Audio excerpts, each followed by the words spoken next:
जेवण म्हणजे फक्त पोटभरणं नसून ते चविष्ट आणि आरोग्यदायी हवं. म्हणूनच साई जीवन कोल्ड प्रेस्ड ऑइल बनवलंय सर्वोत्तम शेंगदाण्यांपासून. ना केमिकल्स ना उष्णता, झिरो कोलेस्ट्रॉल आणि ट्रान्सफॅट फ्री. प्रत्येक थेंबात शुद्धता, चव आणि आरोग्य. म्हणजेच तुमच्या हृदयासाठी आणि कुटुंबाच्या आरोग्यासाठी उत्तम. आजच साई जीवन निवडा, कारण आरोग्याला शॉर्टकट नसतो.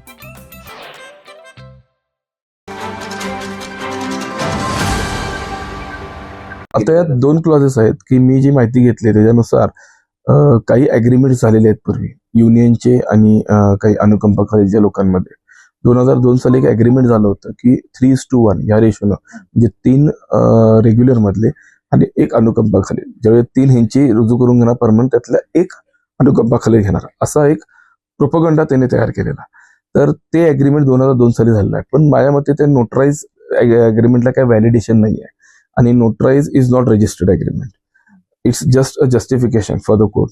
आणि हे व्हॅलिड आहे इनव्हॅलिड आहे हे कोर्ट ठरवेल. तर त्याच्या आधारे काही कर्मचाऱ्यांना दाबण्यात आलेलं आहे. पण त्याच्यानंतर सुद्धा काही अनुकंपाखालील रुजू झालेले आहेत जे त्यांच्या बॅचचे आहेत. मग ते का, हा आमचा सुद्धा बॉडीचा प्रश्न आहे. ते काय आम्हाला आता पुढे सांगणार आहेत इनामदार साहेब म्हणा किंवा त्याच्या निगडीत जे काही लोक आहेत ते ज्याचं आम्हाला पूर्ण स्पष्टीकरण देणार आहेत की काय खरं आहे काय खोटं आहे. तर ते आम्हाला 100% ज्यावेळेला आमची जनरल बॉडी होईल त्या बॉडीमध्ये आम्हाला सर्व सदस्यांसमोर हे मांडून त्यांना स्पष्ट करावं लागणार आहे. भलेही ते चूक असो किंवा नसो, कारण बघा चूक केलेली आपल्याला पूर्ण दुरुस्त करता येते, पुन्हा त्याच्यावर पुनर्निवारणा करता येते. पण चूक लपवली तर त्याला काही करू शकत नाही आपण. मग चूक लपवली तर आम्ही त्याच्यावर सदस्य लोक आम्ही त्याच्यावर ऍक्शन घेणार. आम्ही कुठलेही सदस्य लोक बसणार नाही. आता महायुतीचं सरकार आहे. महायुती 100% या कर्मचाऱ्यांच्या मागं आहे, आमच्या मागं आहे. आज केंद्रात भाजप आहे, त्यानंतर ह्याच्यात पण महायुती आहे. आज आपल्याकडे कोल्हापुरात सुद्धा महायुती सरकार आहे. हे एकमेव असं शहर आहे की महायुती केंद्रातून महायुतीच आहे. तर आपलं जे काय एकमेव आपलं हे शहरात आहे, तर पहिलं शहर असेल की ज्यानं महायुतीचा लढा दिला आहे महानगरपालिकेला आणि ही सत्ता सुद्धा आणली. तर माझ्या मते असं कुठेही कर्मचाऱ्यांना महायुती सत्ता आमच्या मागे राहणार, त्यामुळे कुठेही कर्मचाऱ्यांना धक्का लागू देणार नाही. जे काय कर्मचारी आहेत, जे काय लेबर ऑफिसर असतील किंवा त्याच्याबरोबर BLOs असतील, तर जे काही त्यांच्या निगडीत जे काय वकील असतील, कारण लेबर ऑफिसरला लेबर लॉयर सुद्धा असतं महानगरपालिकेचा, तर जे काही त्याच्या निगडीत लोक असतील तर त्याची इन्फॉर्मेशन प्रॉपर पद्धतीने घेतलेली नाही किंवा वर त्यांनी ते पुरवलेलं नाही आहे असं आम्हाला निदर्शनास वाटतंय. कारण वर जर इन्फॉर्मेशन दिली, कारण ह्याच्या मागचे कर्मचारी परमनंट झालेले आहेत, मग आता का झालेले नाहीत अनुकंपाखाली. तर या सगळ्या गोष्टी आहेत की मांडणी कशी वर आपण करतोय त्याच्यावर सगळं निर्भर आहे.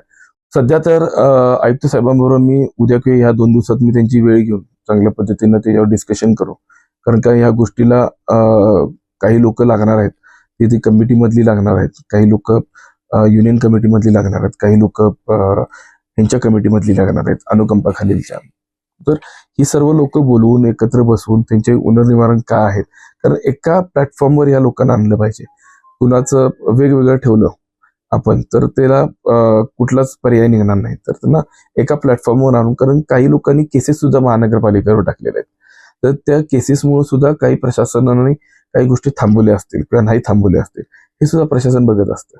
कारण का शेवटी केस करायला हे ऑपोनंटला सुद्धा पैसे घालावे लागतात आणि केस लढायला हे महानगरपालिकेला सुद्धा पैसे घालावे लागतात.